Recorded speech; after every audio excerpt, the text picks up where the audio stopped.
Today's webinar is about 8-bit microcontrollers and why they're still relevant. So the first part of the presentation is about why the microcontrollers with 8-bit architecture are still relevant, and I will show you some market trends and future trends. In the second part, I'll talk about two very interesting suppliers, Nuvoton and Holtek. And in the third part, I will have a brief overview of the main MCUs, what these suppliers offer right now, and especially general purpose MCUs by Nuvoton and special purpose MCUs by Holtek. As mentioned, the estimated time is about 30 minutes for this presentation. Before starting, a few words about Ineltek. Ineltek is an independent European distributor specialized in microcontrollers and IoT. It was founded in 1987 in Germany, so more than 30 years ago. And if you want further information, please get in contact with our international offices. Here you have the link with all the contacts. Okay. So up to 15 years ago, when we talked about 8-bit microcontroller, we thought about 8-bit microcontrollers with maybe a few 16-bit DSP or special purpose microcontroller. What really changed the market was the introduction by ARM of the core Cortex 32-bit architecture and the introduction by many manufacturers of low-cost microcontrollers. What we see now is that this trend is accelerated. So the 32-bit microcontrollers are now really cheap. You can easily find microcontrollers with a price lower than $0.5. They have a good power consumption, especially the core Cortex M0 Plus and M23. You can easily find microcontrollers with a sleep current of less than 200 nanoamps and operating current of 30 microamps per megahertz.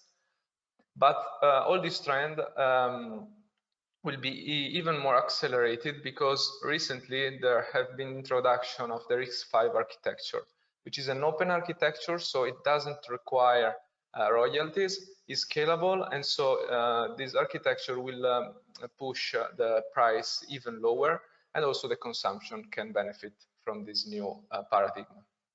So this begs the question whether the 8-bit microcontrollers are still relevant.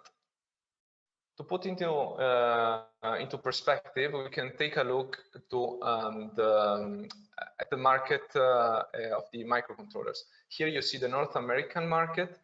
And even if the 32-bit microcontrollers are increasing their share, actually 8-bit and 16-bit microcontrollers are keeping the pace, and in reality there is also an increase in the number of these microcontrollers. 8-bit microcontrollers have an expected CAGR of 4.4%. The demand depends on the region. You can see here that Europe and America have a strong demand of 8-bit microcontrollers, but the strongest comes from Asia, and in particular from China. So why is that? Why are 8-bit microcontrollers still so used? Well, the reason is that 8-bit microcontrollers too benefited from the process shrinkage.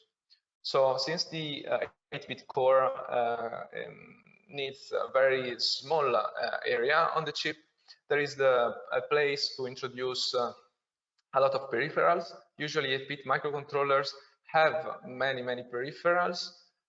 Here you can see a few examples, for instance, sub-gigahertz radio or motor control or even full sensor AFE, so sensor interface. 8-bit microcontrollers have a very low power consumption. You can find codes with less than 100 nanoamps, so lower than 32-bit microcontrollers. And also the operating current is very low, but also because the switching frequency is lower. And the price can be very low. So when with a 32-bit microcontrollers, you can easily go under 0.5, but with an 8-bit microcontroller, you can go under 0.2, which is less than a half. So many applications need this kind of prices. So all these features make the 8-bit microcontrollers very suited for many applications. Here I listed only a few. One of them are, for instance, the smart gadgets, where for instance, the LCD peripheral and the low consumption are very useful, so that the battery life can extend for many years. Medical sensors are another big place for 8-bit microcontrollers, again, for their LCD driver, and especially there is a strong trend towards disposable medical devices, where the LCD gives an easy-to-use interface, an easy-to-read interface to all the professionals, and the low cost and LCD peripheral makes it very interesting for disposable medical sensors. As mentioned, motor control, many 8-bit microcontrollers have motor control peripherals and smart energy meter or smart plugs, as you can see here.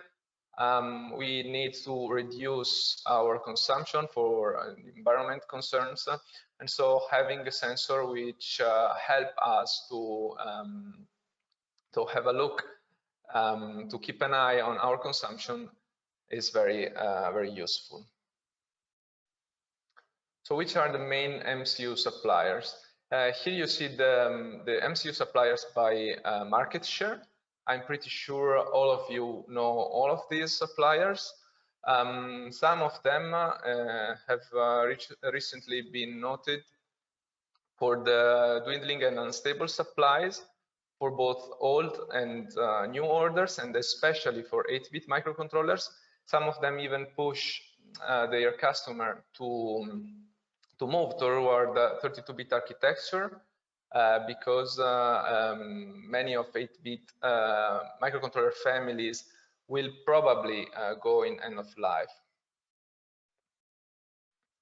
So the trend that we see here is that many MCU suppliers are moving toward the higher margin businesses like the automotive sector or the 32-bit architectures. And this also means that investments in the 8-bit segment are dwindling. So current players are at an advantage now because they already done all their investment needed. So the question here is that does it hold for every suppliers? And if you are doing this webinar, the answer is clearly no. So today we will talk about Nuvoton and Holtek. Nuvoton and Holtek are two Taiwanese manufacturers, and they are really interesting right now for two main reasons. The first one is their uncommon allocation policy with a strong focus on Europe and on industrial and consumer market. And this directly means shorter lead times and guaranteed supply and delivery date, which right now is very important. And the other reason is that they are keeping investing in 8-bit microcontrollers. So today we will talk about general purpose MCUs by Nuvoton and special purpose MCUs by Holtek, but it's just a division for this presentation. Actually, both Nuvoton and Holtek have both general and special purpose MCUs. So here is a comparison between the two manufacturers. As you can see from the first figures, Nuvoton is about twice as big as Holtek, even if Holtek has been founded in 1983, so it's much older. They have been both, they are both listed on the Taiwan Stock Exchange, and they have both at the headquarters in Hsinchu Science Park, where also TSMC is located. And TSMC is the biggest semiconductor fab in the world. Nuvoton and Holtek have also different shareholder structure. Nuvoton is owned by Winbond with the 51% of the shares, and that's because Nuvoton is actually a spin-off of Winbond. It started as the same microcontroller spin-off. Winbond is mainly known for its memory and playback device business. So that's why Winbond still has all 51% of Nuvoton's shares. while Holtek has a more diverse shareholder structure, and its main shareholder is UMC with only the 9%. So they are similar but also different companies. The same figures are shown, are reflected in the revenue. As you can see, Nuvoton had about twice the revenue of Holtek up to 2020, where you see this big spike. And the spike is due to the fact that Nuvoton acquired Panasonic Semiconductor in 2021. So now Nuvoton is a much bigger company than it was before. And in fact, if we take again a look to the MCU market share, but this time up to the top 10 manufacturers, we see that Nuvoton is actually inside the 7th on this list. So it's right below TI. Holtek is a little bit smaller. It has a share, estimated share of about 1%. It's not on this list, but as you can see, it's not so far, for instance, from C-Lab. So they are both big companies. Okay, so now let's start with the Nuvoton 8-bit microcontrollers, so the new microcontrollers by Nuvoton. All Nuvoton's 8-bit microcontrollers are based on the 8051 architecture, and they are divided into two families: the MS51 family, which is industrial family with a low pin count and a very low cost, and the ML family, where L stands for low power.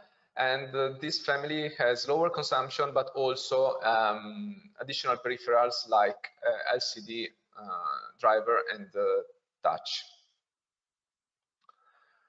So here is an overview of the first one, the MS51. As you can see, this component has a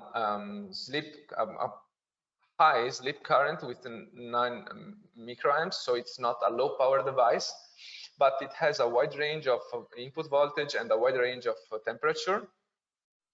What's interesting here is that even if it's a very low cost microcontroller, it has a pretty good ADC with 12-bit at 50 kilosample per second. And it's available in many different memory size and packages. But as mentioned, it's a low pin count family, and it reaches up to 32 pins.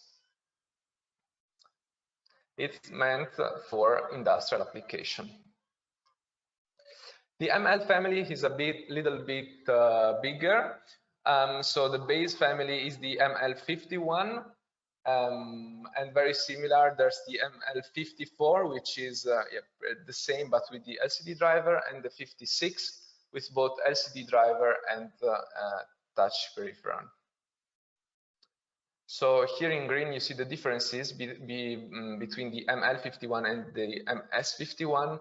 As you can see here, the slip current is less than 1 microamp, so it's a low power device, and the voltage range goes even below, even lower to 1.8 volts. So it works also with low voltages. This family has different memory sizes, but it also reaches 64 pins. So there are many. It has also bigger packages than the MS51. The ML54 is very similar, but as mentioned, it has the LCD driver with a few LCD segment options, and also this one reaches 64 pins. With the enable LCD, it can reach a consumption of 2 microamps, so it's a very low consumption if you have the LCD enabled. Well, the last family is the ML56, which in addition to all what we have said, also has 14 touch keys. A few words about the ecosystem. So to program 8-bit microcontrollers by Nuvoton, you can choose between ER and Kale, but it also has many programmers. You can see here the debugger and programmer for development, and the production programmer below. And there are also many evaluation kits available, so please get in contact if you need further information. Okay, now let's jump to Holtek 8-bit MCUs. I will mainly speak about special purpose MCUs here. So one of them is the HT66L24, and it's an LCD microcontroller. It's very interesting because it has a very low standby current with 80 nanoamps and a very low conversion current. So the ADC can work with less than 100 microamps at 3 volt, and it makes this microcontroller very suitable for disposable medical device, but also smart gadget. Another interesting microcontroller is the BS84, and it's interesting because it also have the touch keys up to 12, so a little bit less than Nuvoton's one. And as you can see here, Holtek's microcontrollers are available only in one memory size. Holtek is very famous for its radio sub-gigahertz microcontrollers and modules, and so here I will show you a few a transmitting microcontroller like the BC66 F2123. It supports the most common sub-gigahertz frequency you can see below, and both OOK and FSK.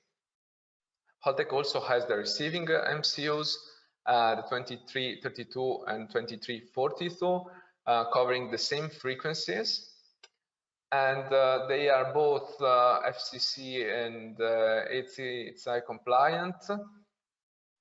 And it's very interesting that they also have available modules to help getting started or to use it in production if it's easier for you. In this case, there are a few memory options, as you can see in the graph above. Then there is a full family of measuring or sensor MCUs like the BH66 F5350, and they are characterized by high resolution ADC, so 24-bit ADC. They even have a 12-bit DAC. And there is also an OPA rail-to-rail inside of them. So they're very useful for sensor interfaces, so AFE. And another special one is the BH67 F2142, which has an integrated resistance to frequency converter. So, and it has an LCD driver and works at a very low voltage, which makes it suitable for single cell battery cell application and for a resistive sensor. So this also is very suited for disposable medical devices, for instance. Holtek has MCUs targeted at smoke alarms, and that's because they have a piezoelectric horn driver inside. There are many options. Here you see a few of them. For instance, the code with the 3 has an integrated 12-volt boost, so it's useful for low voltage battery application. There is one with a sub-gigahertz transceiver, and so on. So if you have a smoke alarm application, probably Holtek has the best fit for the best match. Holtek has also a few fire protection MCUs, and that's because these MCUs have a power line transceiver integrated with excellent ESD. So there are a few of them here. You can see the 3241 and 3543. So these are both targeted at fire protection. Another interesting microcontroller is the BA45 F6640, and it's targeted to PIR or microwave. That's because it has an integrated AIFE with auto conversion, which consists in a timer and a finite state machine, which helps directly reading the output of a PIR sensor. It also has a temperature sensor and 2 operational amplifier and LDOs. Also for this one are available modules with the integrated sensor, which can help you start fast your application. And the last one I will show you here today is the HT45F85, and this is an MCU targeted at battery protection. And that's because it has an integrated battery monitor with an accuracy of 24 milliamps, and it has an integrated NMOS gate driver which can help the discharge and charge of the battery. So it's meant for lithium polymer batteries. And yeah, if you have this kind of application, this MCU is very, very specific. Also for Holtek, there are IDEs. The standard one is the IDE 3000, which is free to use. And Holtek also has a few of what they call workshops, which are software tools which can help you develop, for instance, sub-gigahertz applications or touch application and so on. And also Holtek has a few programmers. The E-Link is the programmer debugger. The eWriter Pro is for programming in production, but if you have a real production, you probably need the gang writer that you can see on the right here. So a brief recap. Today we talked about Nuvoton and Holtek, which are both Taiwanese semiconductor companies. They're interesting because of their allocation policy, focused on Europe and industrial and consumer. So it means short lead times and guaranteed supply. In this presentation, we talk about general purpose MCUs by Nuvoton, which have a fair amount of memory and have all of them have all the serial peripherals, but they do not have EEPROM. They only have a flash emulation. While about Holtek, we talk about its special purpose MCUs. Holtek does have true EEPROM, so if you need EEPROM, then Holtek may be the best choice for you. And Holtek's MCUs usually have a very special peripheral.